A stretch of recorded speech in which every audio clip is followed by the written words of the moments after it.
Кандай дейсиң, замандашым?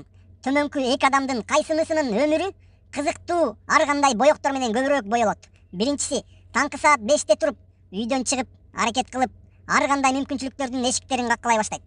Экинчиси, таңкы 5те саат чырылдаганда ойгонот да, аны өчүрүп туруп кайра жатып алат. Мен силерге башымды сайып туруп, кепилдик бере алам. Албетте биринчи кишинин турмуш жолу алда канча кызыктуу болот. Ооба, кээ бир эшиктер оңой менен ачыла бербейт. Кээ бир эшиктер такыр ачылбай калышы мүмкүн. Бирок ошонун арасында бир мүмкүнчүлүктүн эшиги сөзсүз ачылат. Экинчи киши уктап жатса, ага эшикти ким ачып бермек эле, туурабы? Эшик ачылыш үчүн жок дегенде жанына барып тыкылдатыш керек да. Замандашым, философиямды түшүндүң да? Кой эми, мен да турайын. Саат 10 болду. Жок дегенде тоокторго жем чачып коеюнчу. Эртеден бери чурулдап атышат байкуштар. Жумуртка тууса мага эле пайда да. Кууруп жейм. Жага моюн жар бербесе, жок дегенде чайникке салып койсом бышып калат дегендей.